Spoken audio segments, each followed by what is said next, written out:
الحمد لله الحمد لله نحمده ونستعينه ونستغفره ونؤمن به ونتوكل عليه ونعوذ بالله من شرور أنفسنا ومن سيئات أعمالنا من يهده الله فلا مضل له ومن يضلله فلا هادي له ونشهد أن لا إله إلا الله وحده لا شريك له ونشهد أن محمدا عبده ورسوله فأعوذ بالله من الشيطان الرجيم بسم الله الرحمن الرحيم وما خلقت الجن والإنس إلا ليعبدون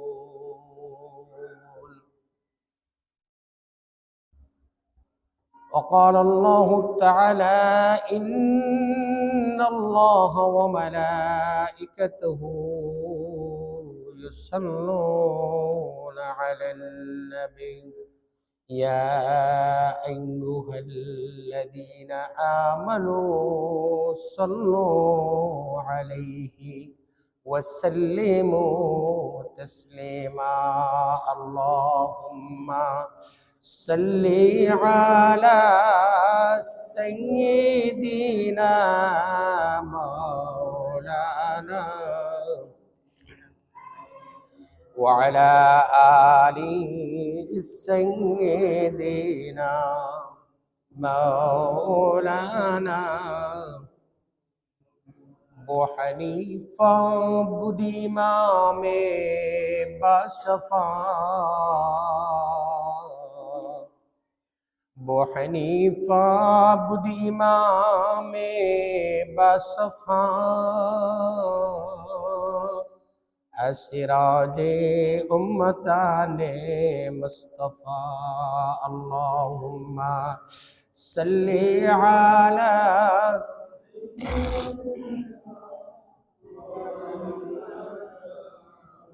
وعلى آل سيدنا مولانا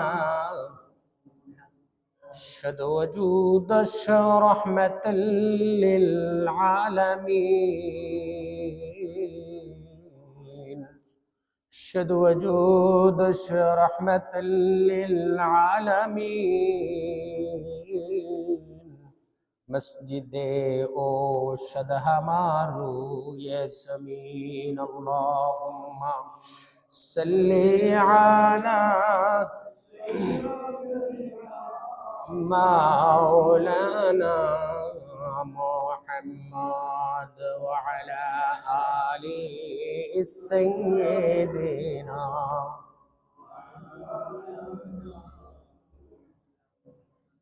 আলহামদুলিল্লাহ আল্লাহ পাকের অসংখ্য অগণিত শুকরিয়া যে আল্লাহ পাক রব্বুল আলামিন আপনি আমাদেরকে বহাল তবিয়তে সুস্থ অবস্থায় মাওলা পাকের একটি বিশেষ হুকুম জুমার নামাজ, এই জুমার নামাজ জামাতের সহিত আদায় করা এবং জুমার খুতবা শোনার জন্য আমরা মসজিদে এসে একত্রিত হইতে পেরেছি। এই জন্য আল্লাহ পাক রব্বুল আলামিনের আলিশান দরবারে শুকরিয়া জ্ঞাপন করি আলহামদুলিল্লাহ।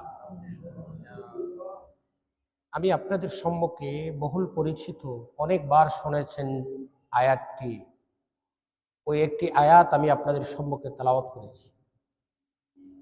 আমার তেলাওয়াতকৃত আয়াতে আল্লাহ পাক রব্বুল আলামিন বলেন, আমি জিন এবং ইনসানকে সৃষ্টি করেছি একমাত্র আমার ইবাদতের জন্য। আসলে ইবাদতটা কি? আল্লাহ যে চাচ্ছেন আমাদের কাছ থেকে ইবাদত,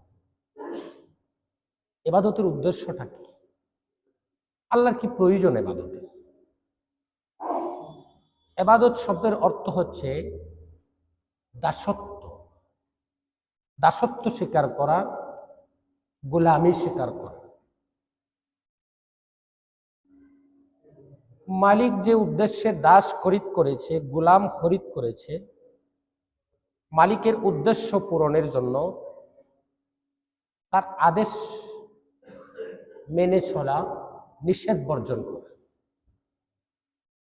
মালিক যে উদ্দেশ্যে দাস খরিদ করলো, গোলাম খরিদ করলো, ওই মালিককে খুশি করার জন্য, ওই মালিকের আদেশগুলা মেনে চলা এবং নিষেধগুলা বর্জন করাকে বলা হয় ইবাদত। যেহেতু আল্লাহ পাক রব্বুল আলামিন আমাদেরকে খরিদ করেন নাই, অত্যন্ত মহব্বত করে আমাদেরকে বানিয়েছেন, এবং আল্লাহ পাক রব্বুল আলামিন বলেছেন ওয়ালাকাদ কাররামনা বনি আদম, আল্লাহ বনি আদমকে অনেক সম্মানিত করেছেন। এত সম্মানিত বনি আদমকে আল্লাহ নিজের হাতে বানিয়ে, এই ব্যাখ্যাটা খরিদ করা হতে পারে না, এটার সাথে আরো কিছু কথা যোগ করতে হবে। এই জন্য ওলামায়ে কেরামগণ বলেন, পরিভাষায় এর অর্থ হচ্ছে সর্বময় ক্ষমতার অধিকারী এক আল্লাহকে এক ও অদ্বিতীয় বলে স্বীকার করা এবং তার কাছে নিজের জীবনটাকে সমর্পণ করে দেওয়াকে বলা হয় ইবাদত। কোনো শর্ত নাই, বিনা শর্তে, কোনো কথা নাই, কোনো যুক্তি নাই, বিনা যুক্তিতে যে মালিক আমাকে এত মোহব্বত করে বানিয়েছেন, যে মালিক আমাকে সৃষ্টি করেছেন, আমি কিছু ছিলাম না, কিছু না থেকে আল্লাহ কিছু করে ফেললেন, আমার কোনো গন্ধ ছিল না, আমার কোনো নাম ছিল না, আমার কোনো অস্তিত্ব ছিল না। এই অস্তিত্বহীন থেকে আল্লাহ আমাকে অস্তিত্ব দিয়ে দিলেন। আমার কোনো গন্ধ বা কোনো প্রভাব ছিল না। আল্লাহ পাক রব্বুল আলামিন আমাকে সৃষ্টি করে পূর্ণতা দান করলেন। এই জন্য ওই আল্লাহ পাক রব্বুল আলামিনকে সর্বময় ক্ষমতার অধিকারী বলে স্বীকার করা এবং তার সামনে নিজের পুরো জীবনটাকে সমর্পণ করে দেওয়া, তার আদেশগুলি মেনে চলা, তার নিষেধগুলি বর্জন করা। আমি ওই মালিকের সামনে আমার পুরো জীবনটাকে বিনা শর্তে বিসর্জন দেওয়া। আসলে মুসলমান শব্দের অর্থই হচ্ছে আত্মসমর্পণ, গর্দান রেহা দেওয়া, গর্দান ঝুঁকিয়ে দেওয়া, মাথা ঝুঁকিয়ে দেওয়া। কার সামনে? আল্লাহর সামনে। কারণ আল্লাহ আমাকে বানিয়েছেন আত্মসমর্পণ পক্ষ হিসাবে। বিনা শর্তে আমি আল্লাহর সামনে নিজের পুরো জীবনটাকে সমর্পণ করে দেওয়া, আমার বুঝে আসুক বা না আসুক, এটাই আল্লাহ চাচ্ছে। আসলে আল্লাহ আমাদের নামাজের প্রয়োজন নেই, আমরা যাকাত দেই বা না দিই আল্লাহর কোনো সমস্যা নেই, আমরা হজ করি বা না করি আল্লাহর কোনো সমস্যা নেই, আমরা জীবনেও যদি একটা সেজদা আমরা দেই না, আল্লাহর কি কোনো সমস্যা হবে? কোনো সমস্যা হবে। এই ইবাদত আল্লাহর সামনে গর্দান ঝুঁকিয়ে দেওয়া, আত্মসমর্পণ করা, আল্লাহকে সেজদা করা, আল্লাহকে এক অদ্বিতীয় বলে বিশ্বাস করা আমাদের প্রয়োজন, এটা আমাদের প্রয়োজন। আর আল্লাহ শুধু দেখতে চান বান্দা আমি যেভাবে বলেছি ইবাদতের জন্য, আমার শিখিয়ে দেওয়া যেভাবে ইবাদত সেইভাবে করে কিনা, না বেশ কম করে। আল্লাহ যেভাবে বলেছেন ওইভাবে ইবাদত করাটাই হচ্ছে ইবাদত। যেমন মনে করেন হজ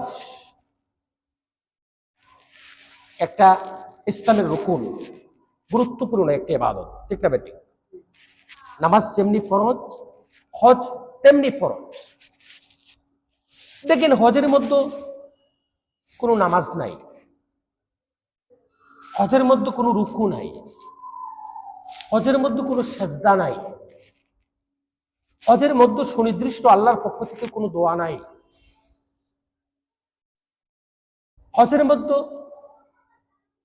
এমন কোনো তসবিহ তাহলিল জিকির আজকার আল্লাহর পক্ষ থেকে দেওয়া নাই। আল্লাহ হজ ফরজ করেছেন, হাজিকে বলেছেন, হাজি তুমি মিকাতে যখন যাবা, মিকাতে যাওয়ার আগে আগে তোমার পরনের কাপড় খুলে ফেলে। আপনি পরনের কাপড়, সুন্দর কাপড় খুলে ফেললে, সুন্নতি পাঞ্জাবি, লম্বা পাঞ্জাবি খুলে ফেললে, পরনের ট্রাউজার খুলে ফেল, শরীরে কোনো কাপড় থাকবে। এবার শুধু দুই টুকরা কাপড়, এক টুকরা কাপড় হবে তোমার লুঙ্গি, আরেক টুকরা কাপড় হবে তোমার চাদর, যেটার মধ্যে কোনো সেলাই নেই। এই সেলাইবিহীন দুই টুকরা কাপড় তুমি লাগাও, মাথায় টুপিও রাখতে পারবা না, মাথার টুপিটাও খুলে ফেল। এবার তুমি শরীরে এমন কতগুলা কাজ তোমার উপরে এখন নিষিদ্ধ হয়ে গেল, তোমার উপরে হারাম হয়ে গেল। ইচ্ছা করি শরীর চুলকাতে পারবা না, শরীরটাকে রক্তাক্ত করতে পারবা না, চিরুনি দিয়ে মাথা আছড়াতে পারবা না, তৈল ব্যবহার করতে পারবা না, এগুলো নিষিদ্ধ করা হচ্ছে। এখন দেখেন তো, এই হারাম করার পর আপনি আয়নার সামনে দাঁড়ালে দেখা যায় বিশ্রী দেখা যায়। এত সুন্দর কাপড় পরলে, পাঞ্জাবি পরলে সুন্দর লাগে, টুপি পরলে সুন্দর লাগে। আল্লাহ বলেন তোর সুন্দর, আমার সুন্দর না। আমি দেখতে চাই আমি যেভাবে বলেছি সেভাবে তুই প্রস্তুত আসত কিনা। আমি দেখতে চাই আমি যেভাবে বলেছি ওইভাবে তুই নিজেকে সমর্পণ করে দেশ কিনা। এখানে তোমার কোনো মাথা পড়বে, তোমার সুন্দর লাগুক বা না লাগুক, আল্লাহ যেভাবে বলেছেন এভাবে। এবার আপনি চলে গেলেন বাইতুল্লাহ। এবার বাইতুল্লাহ গিয়ে কোনো নামাজ নাই, কোনো রুকু নাই, কোনো সাজদা নাই। আল্লাহ বলেন চক্কর লাগাও। কি লাগাও? এই বাইতুল্লাহর চতুর্দিকে ঘুরো। আচ্ছা বলেন তো দেখি, পৃথিবীতে এমন কোন জায়গা আছে যেখানে হাঁটলে সওয়াব হয়? এই একটি মাত্র জায়গা। আল্লাহ বলেন বান্দা আমি যে বলেছি তোকে এখানে চক্কর লাগানোর জন্য, হাঁটার জন্য, যে কারণে তুই এখানে হাঁটলেও সওয়াব, নামাজ পড়লে যে সওয়াব এর দ্বিগুণ সওয়াব। এখানে তুই হাঁটবি তখনও সওয়াব হবে। এরপরে কি 8 তারিখ হলো, তুই এখন আর মক্কায় থাকতে পারবি না, চলে যা মদিনায়। আচ্ছা বলেন তো দেখি, চলে যা মিনায়। মিনায় মরু এলাকা, হাহাকার করছে শুধু বালি আর ধুলু, অত্যন্ত একটা হাওর। এই মিনায় চলে যা। যে বাইতুল্লাহ আল্লাহ বললেন 1 রাকাতে 1 লক্ষ রাকাত নামাজের সওয়াব। যে বাইতুল্লাহ একবার সুবহানাল্লাহ পড়লে 1 লক্ষ বার সুবহানাল্লাহর সওয়াব। যে বাইতুল্লাহর দিকে তাকিয়ে থাকলে 20টা নেকি আপনার উপরে বর্ষণ হয়। যে বাইতুল্লাহতে তওয়াফ করলে 60টা রহমত আপনার উপরে বর্ষণ হয়। এই বাইতুল্লাহ এখন আর থাকতে পারবেন না। আল্লাহ বলেন তোর কোনো মাতব্বরি নাই, তোর বুঝদারি নাই। আমি বলছি 8 তারিখ তুই আর মক্কায় থাকতে পারবে না, চলে যা মিনায়। এই মিনায় গিয়ে বালুকাময় মরুভূমির মধ্যে পড়ে থাক।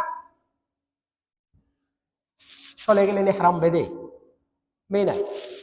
আপনি যদি বলেন মিনায় বালুকাময় মরুভূমি দেখার কি আছে, করার কি আছে, ইবাদত করার কি আছে, না আমি মিনা যাব না। বাইতুল্লাহ 1 রাকাত নামাজ পড়লে 1 লক্ষ রাকাত নামাজের সওয়াব, একবার সুবহানাল্লাহ পড়লে 1 লক্ষ বার সুবহানাল্লাহর সওয়াব। আমি কেন মিনায় যাব? আমি কেন মিনায় যাব? আমি বাইতুল্লাহে থাকবো, আমি মক্কায় থাকবো। আপনার হজ হবে? হবে। কেন হবে না? আল্লাহর আদেশ। আল্লাহর আদেশটার নামই হচ্ছে ইবাদত। আল্লাহ যেভাবে বলেছেন এভাবে। আপনার কোনো মাতাব্বরি নেই, বুঝদারি নেই। আল্লাহ বলেছেন বান্দা আমি দেখতে চাই। এই হজের রুকুনগুলোর মধ্যে শিক্ষণীয় রয়েছে। আল্লাহর একত্ববাদকে বিশ্বাস করার মতো, আল্লাহর প্রতি বান্দা পূর্ণাঙ্গ আত্মসমর্পণ করার মতো শিক্ষা রয়েছে হজে। এবার 8 তারিখ পার হয়ে গেল, 9 তারিখ ফজরের নামাজ পড়ে কয় সূর্য উদয়ের আগে তুই বের হই মাঠ থেকে, আর থাকতে পারবি না। সূর্য উদয়ের আগে আগে চলে যেতে হবে আরাফায়। আরাফায় কি এখানে কোনো নামাজ আছে? এই আরাফার ময়দানে কি অবস্থান করা? রাসূল বলেছেন হজ্জুল আরাফা, আরাফাই হজ। তো আরাফার ময়দানে গেলে এখানে গিয়ে সারাদিন আপনি অবস্থান করছেন, ইবাদত বন্দেগী যতটুকু করতে পারেন, মাসনুন, সুন্নত, মুস্তাহাব, আপনি এখানে ঘুমিয়ে থাকেন, গিয়ে পরে থাকেন। বাস আল্লাহ বলছেন তোর কোনো মাতাব্বরি নেই, 8 তারিখ আর তুই মিনায় থাকতে পারবে না, তুই আরাফায় চলে যা, 9 তারিখ আরাফায় চলে যা। এবার 9 তারিখ আরাফায় গেলেন, আরাফায় যাওয়ার পর আল্লাহ বলেন বান্দারা দেখি তুই ব্যক্তিগত কোনো যুক্তি যাক্তা আমার মধ্যে প্রয়োগ করস কিনা, না আমি আল্লাহ যেভাবে বলেছি সেভাবে আদায় করস। এখন এক কাজ কর, জোহরের নামাজের সময় জোহরের নামাজ সারা জীবনে কালি জোহরের নামাজ পড়স, এখন জোহর আর আসর একত্র করে পড়। কি জোহর আর আসর? আরাফার ময়দানে যদি আপনি জোহর পড়েন তো আসর পরে নিতে হবে আগাম।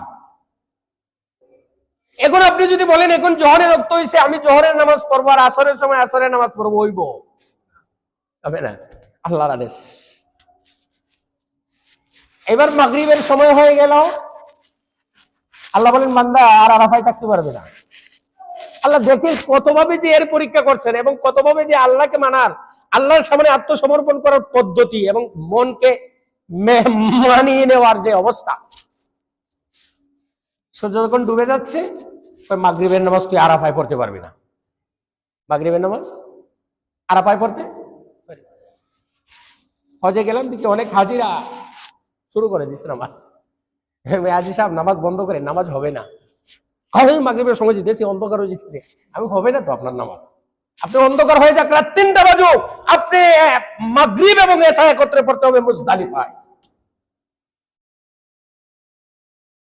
এখন সূর্য অস্ত যাওয়ার সাথে সাথে আল্লাহ বলেন তুই আরাফা ত্যাগ কর, আমার আরাফায় থাকা তোর জন্য সমীচীন না। তারা হুড়া করে হাজি বের হয়ে যায় তাবু থেকে, বের হয়ে উঠলে গাড়িতে আসলো মুজদালিফায়।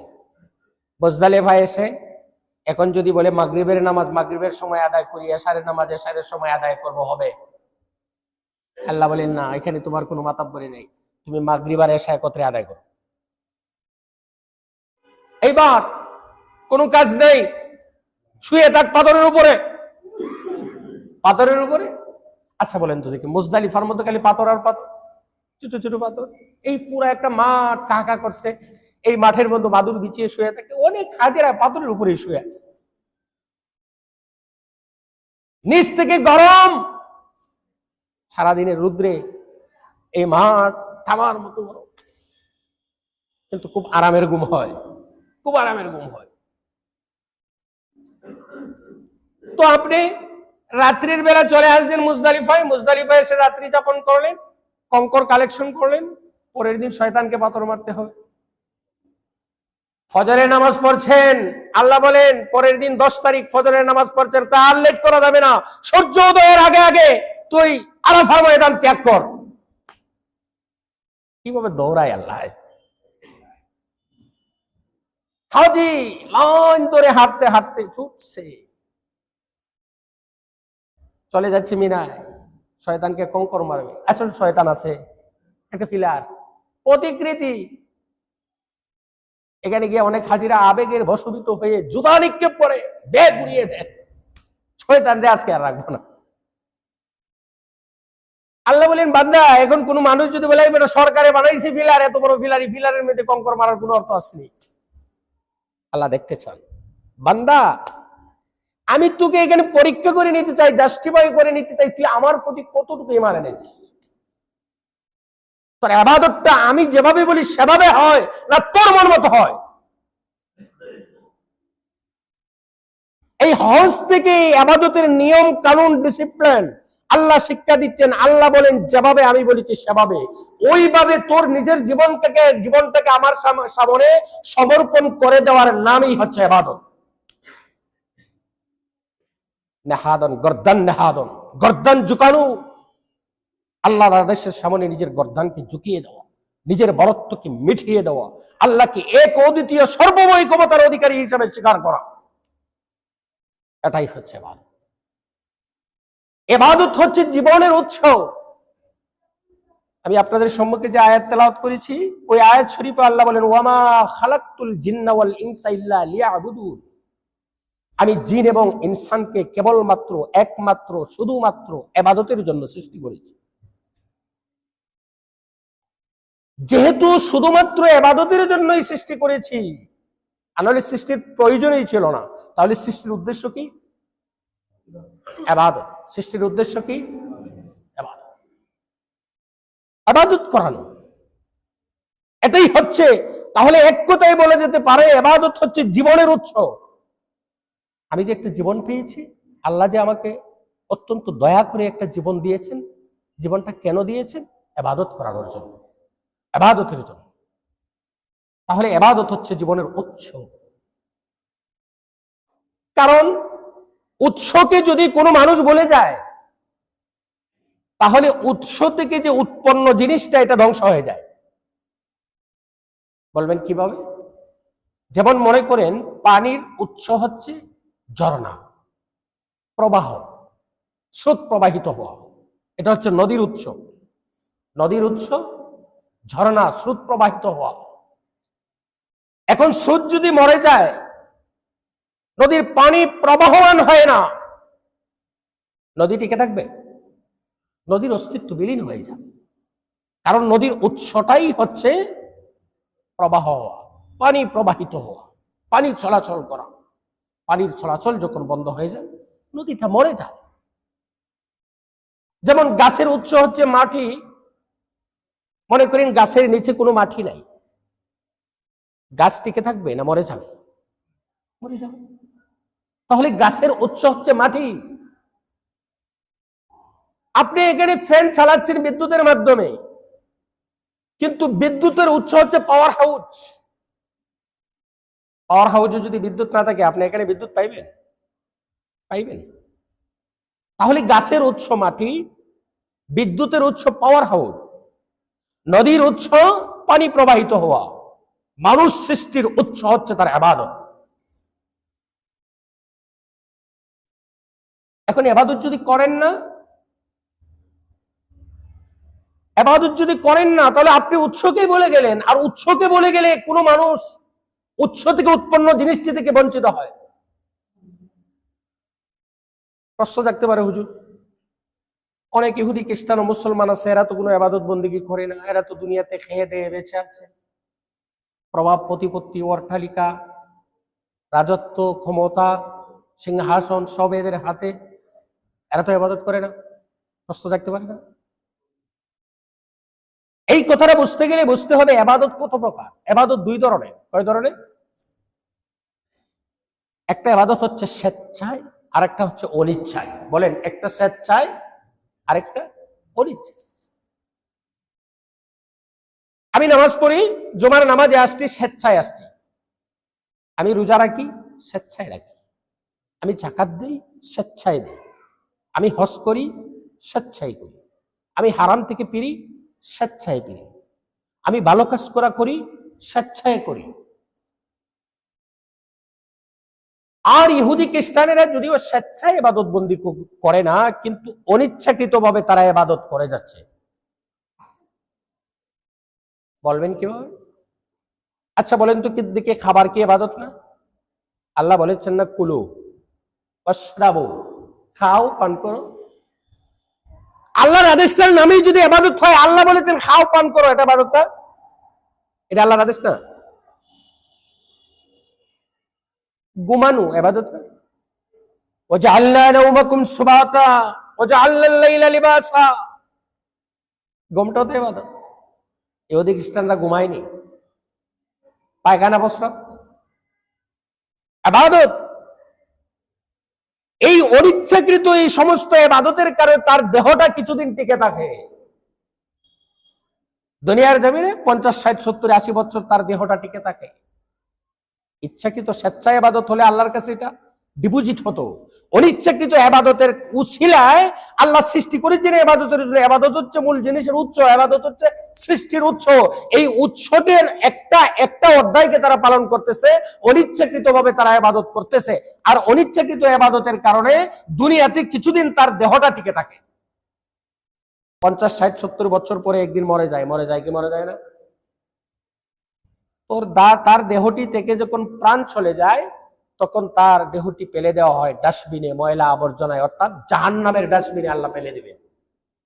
দেহ আর টিকে থাকতে পারবে না। কারণ আল্লাহ যে উদ্দেশ্যে ওই প্রাণটাকে, ওই প্রাণীটাকে আল্লাহ সৃষ্টি করেছিলেন, আল্লাহর উদ্দেশ্য সফল করে নাই। আল্লাহ যে ডিউটি দিয়ে দুনিয়াতে পাঠিয়েছিলেন, এই ডিউটিটি সে সঠিকভাবে আদায় করে নাই। এই জন্য তাকে হয়তো অনিচ্ছাকৃত ইবাদতের কারণে কিছুদিন দুনিয়াতে তার দেহটা সতেজ ছিল, তাজা ছিল। দুনিয়ার আধিপত্য, ক্ষমতা, রাজত্ব, সিংহাসন, দুনিয়ার মাতাব্বরি অনেক কিছুই সে করেছে। এখন আল্লাহ পাক রব্বুল আলামিনের কাছে যখন ধরা খেয়ে যাবে, অনন্ত অসীম কালের জন্য আল্লাহ জাহান্নাম নামক ডাস্টবিনের মধ্যে তার দেহটাকে ফেলে দেবেন। এই জন্য সুলুকের ভাষায় তাসকিয়ায়ে নফসের ভাষায় কয়, দেহের যেমন হাত পা নাক মুখ চোখ কান আছে, তেমনি রুহেরও হাত পা নাক মুখ চোখ কান আছে।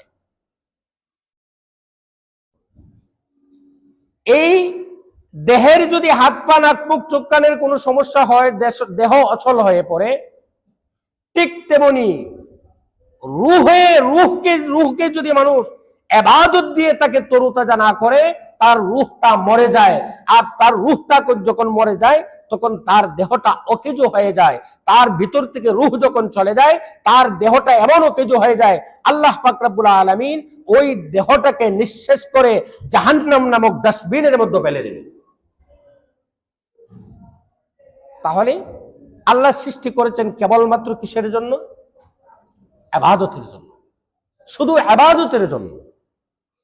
এখন বলবেন যে হুজুর, যদি খালি ইবাদতই করি, আমাদের তো ব্যবসা বাণিজ্য, চাকরি নাকরি, ছেলে মেয়ে, পরিবার পরিজন, দুনিয়ার আরো কত বিষয়াদি, এগুলা কি করব না? হ্যাঁ, করবেন। এগুলোও করবেন আল্লাহর হুকুম আর রাসূলের তরিকা অনুযায়ী। আল্লাহর হুকুম আর রাসূলের তরিকা অনুযায়ী আপনি যখন দুনিয়াবি যাই কিছু করবেন, ব্যবসা বাণিজ্য করেন, চাকরি নাকরি করেন, পরিবার পরিজন করেন, বিবাহ শাদী করেন, সন্তানাদি লালন পালন করান, সন্তানাদিকে পিছনে মেহনত করেন, সন্তানাদিকে লেখাপড়া করান, দুনিয়ার জীবনে ফুর্তি আমোদ করেন, আপনি হাসতেছেন, আপনি কাঁদতেছেন, আপনি বিনোদন নিতেছেন, আপনি চলতেছেন, আপনি ব্যায়াম করতেছেন, আপনি খাইতেছেন, আপনি অফিসে যাইতেছেন, আপনি দোকানে যাইতেছেন, আপনি ডিউটি করতেছেন, আপনি বাসায় আসতেছেন, আপনি বাসায় ঘুমাইতেছেন, আপনি বাসায় খাইতেছেন, যাবতীয় যাই কিছু করবেন সবকিছু আল্লাহ বলেন প্রতিটি সেকেন্ডকে আমি আল্লাহ তোর ইবাদতে পরিণত করি। এই জন্য মুফাসসিরিনে কেরাম কিতাবের মধ্যে লেখেন, মানুষ যদি 5টা কাজ করতে পারে, কয়টা কাজ? এই 5টা কাজ যদি মানুষ সঠিকভাবে আদায় করতে পারে, আল্লাহ পাক রব্বুল আলামিন তার 24 ঘন্টার সময়টাকে ইবাদতে পরিণত করে দেবেন। নাম্বার 1, আকীদা, বিশ্বাস, ঈমান। কোন মানুষ যদি তার আকীদা, বিশ্বাস, ঈমানটাকে মজবুত করে নেয়, ঈমান হচ্ছে মনের বিষয়, দেখানো যায় না। তার ঈমানটা কি হবে? সর্বময় ক্ষমতার অধিকারী আল্লাহ পাক রব্বুল আলামিন এক ও অদ্বিতীয় বলে বিশ্বাস তার অন্তরে থাকতে হবে। এই জন্য মুফাসসিরিনে কেরাম বলেন, ঈমান হচ্ছে 3টা জিনিসের নাম। কয়টা জিনিসের নাম? 1 নম্বর হচ্ছে হুয়া তাসদীকু বিল জিনান ওয়াল ইকরারু বিল লিসান ওয়াল আমালু বিল আরকান। তাসদীকু বিল জিনান, অন্তরে বিশ্বাস করা, ওয়াল ইকরারু বিল লিসান, মুখে স্বীকার করা, ওয়াল আমালু বিল আরকান, বাস্তবে আমল করে দেখিয়ে দেওয়া। তো আমি যে অন্তরে বিশ্বাস করেছি, অন্তরে যে আমি বিশ্বাস করেছি, এটা কি দেখা যায়? দেখা যায় না। আমি যে অন্তরে বিশ্বাস করেছি, যখন আমি বাস্তবে প্রতিফলন ঘটিয়ে দেখাবো, তখন এটা বোঝা যাবে যে আমি অন্তরে বিশ্বাস করেছি। শুধু মুখে স্বীকার করলেই ইমানদার হওয়া যায় না। অনেক হিন্দুও কালিমায়ে তৈবা, কালিমায়ে শাহাদা, ইমানে মুফাসসাল, ইমানে মুজাম্মিল অনেক পারে, বড় বড় সূরা পারে। আমাদের এলাকায় এক হিন্দু ছিল, গোবিন্দ, সূরা ইয়াসিন, সূরা আর রহমান তার মুখস্থ। অনেক রোগী তার কাছে যেত, ওই সমস্ত সূরাগুলো প্রয়োগ করে ফুট দিত, মানুষ ভালো হইত। ঈমান আনে নাই, আত্মসমর্পণ করে নাই। শুধু মুখে কালেমা স্বীকার করলে, মুখে আল্লাহকে এক অদ্বিতীয় বলে স্বীকার করলেই মুসলমান হয় না। অন্তরে বিশ্বাস স্থাপন করতে হবে। আর অন্তরে শুধু বিশ্বাস স্থাপন করলেই হবে না, তা বাস্তবে প্রয়োগ করতে হবে।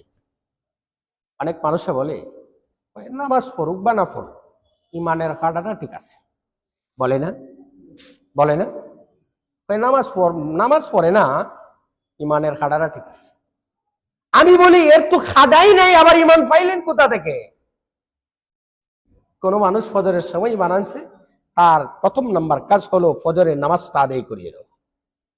জহরের আগে ইমান এনেছে, তার প্রথম নাম্বার ডিউটি হলো জহরের নামাজটা আদায় করে দেওয়া। আসরের আগে ইমান এনেছে, তার প্রথম নাম্বার দায়িত্ব হলো আসরের নামাজ আদায় করে দেওয়া। মাগরিবের সময় ইমান এনেছে, মাগরিবের নামাজটা আদায় করে দেওয়া। এশারের সময় ইমান এনেছে, এশারের নামাজটা আদায় করে দেওয়া। তাহলে আমি যে ইমান এনেছি তা বাস্তবে দেখাতে হবে।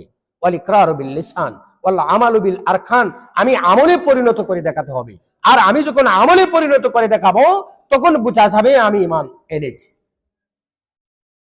এইভাবে যদি ইমানের বীজটাকে মজবুত করে কোনো মানুষ, আমানতু বিল্লাহি ওয়া মালাইকাতিহি ওয়া কুতুবিহি ওয়া রুসুলিহি ওয়াল ইয়াউমিল আখির ওয়াল কদরি খাইরিহি ওয়া শাররিহি মিনাল্লাহি তাআলা ওয়াল বা'সি বাদাল মাউত। ইমানের 7টি বিষয়: আল্লাহর উপর ঈমান আনা, ওয়া মালাইকাতি ফেরেশতাদের উপর ঈমান আনা, ওয়া কুতুবিহি কিতাব সমূহের উপর ঈমান আনা, ওয়াল ইয়াউমিল আখির শেষ দিবসের উপর, বিচার দিনের উপর ঈমান আনা, ওয়াল কদরি খাইরিহি ওয়া শাররিহি যা কিছু হয় ভালো মন্দ সবকিছু তাকদীরের উপর বিশ্বাস করা। এগুলো আসেনি আমাদের মধ্যে। পরিবারের চাকরিটা যদি না থাকতো, কি যে অবস্থা হইল না পরিবারটার। তুমি চাকরি করো, তোমার চাকরি তোমার পরিবার পালে না। আচ্ছা, তুমি যে চাকরি করো, তুমি বাসা থেকে হাঁটিয়া অফিসে যাইতেছো, অফিস পর্যন্ত পৌঁছতে পারবা, তোমার গ্যারান্টি আছে? মানুষ কেড়ে দেখে না, এগুলো তো নিদর্শন। সে অফিসে পৌঁছার আগেই তো একটা মুরগের মতো শট করে জমিনে পড়ে যেতে পারে, 5-10 সেকেন্ডের ভিতরেই তার জীবন চলে যেতে পারে। তাহলে আমার জীবনটা বাঁচিয়ে রাখলেন কে? আমার চাকরি দিয়েছেন কে? আমার চাকরি থেকে মুনাফা দেন কে? আমার হায়াতের মালিক কে? আমার জীবনের মালিক কে? আমার ভালো করার মালিক কে? আমার মন্দ করার মালিক কে? আমার মঙ্গল করার মালিক কে? আমার সন্তান দেওয়ার মালিক কে? আল্লাহ। না, সন্তান বাবাই দেয়, সন্তান আমার পীর সাহেব দিছে। কত শিরিক যে আমাদের মধ্যে আছে। আল্লাহ আল্লাহ আল্লাহ। সন্তান হয় না, স্বামী স্ত্রী বাবার কাছে গেছে, গিয়ে বলতেছে বাবা বিয়ে করছি 10 বছর হয়েছে, বাচ্চা কাচ্চা হয় না। বাবাই দিছে তাওয়াজ্জু, যা যা যা যা, ওই বই বই বই বই। ঈমান থাকবে না ওই ধরনের বিশ্বাস যদি থাকে। এই জন্য ঈমানকে আগে মজবুত করতে হবে। এই জন্য আল্লাহ বলেন, মুফাসসিরিনে কেরাম বলেন, 5টা জিনিসকে যদি কোনো মানুষ আঁকড়িয়ে ধরতে পারে, 24 ঘন্টা সময় তার ইবাদতে পরিণত হয়ে যাবে। আমল নামায় দেখবে খালি ইবাদত, খালি ইবাদত, খালি ইবাদত। আমল নামার লুট দেখা কিন্তু অবাক হয়ে যাবে, আল্লাহ কই, আমি তো দেখে খালি ইবাদত, কিন্তু আমার জানা মতো তো এমন করে ইবাদত করি নাই। ফজরের নামাজ পড়ছি, জোহর, আসর, মাগরিব, এশা জামাতের সহিত আদায় করছি, এছাড়া এক্সট্রা কোনো ইবাদত করছি না, কিন্তু আমি 24 ঘন্টা সময় দেখতেছি আমার আমলনামায় খালি ইবাদত। আল্লাহ বলেন, বান্দা আমার শিখিয়ে দেওয়া পদ্ধতি অনুযায়ী তোর জীবনটাকে পরিচালনা করছিস, আমার নবীর শিখিয়ে দেওয়া পদ্ধতি অনুযায়ী তোর এই সংক্ষিপ্ত জীবনটাকে পরিচালনা করছস। আমি আল্লাহ তোর এই সংক্ষিপ্ত জীবনটাকে পরিচালনার ফাঁকে তুই যা কিছু করছিস, ফুর্তিয়ামত, রং তামাশা, বিবাহ শাদী, আশয় বিষয়, শ্বশুর বাড়ির যাওয়া, মেয়ের বিবাহ, ছেলের বিবাহ, ছেলের ওয়ালিমা, বিভিন্ন যত অনুষ্ঠান, যত আনন্দ ফুর্তি করছ, সব কিছু আমি আল্লাহ তোর ইবাদতে পরিণত করি। তাহলে 1 নম্বর সত্য হলো আকীদা, বিশ্বাস, ঈমান মজবুত থাকতে হবে। সব আল্লাহর পক্ষ থেকে। এই জন্য আল্লাহ পাক রব্বুল আলামিন যেন আমাদেরকে, আল্লাহ যে আমাদেরকে সৃষ্টি করেছেন, ওয়ামা খালাকতুল জিন্না ওয়াল ইনসা ইল্লা লিয়াবুদুন, কেবলমাত্র শুধুমাত্র একমাত্র আমি আল্লাহ তোমাকে ইবাদতের জন্য সৃষ্টি করেছি। আল্লাহ পাক রব্বুল আলামিন যেন আমাদেরকে পরিপূর্ণভাবে আল্লাহর সামনে আত্মসমর্পণ করা এবং আমাদের পুরো জীবনটাকে ইবাদতে কাটিয়ে দেওয়ার তৌফিক দান করুন। ওয়া আখির দাওয়ানা আলহামদুলিল্লাহি রাব্বিল আলামিন।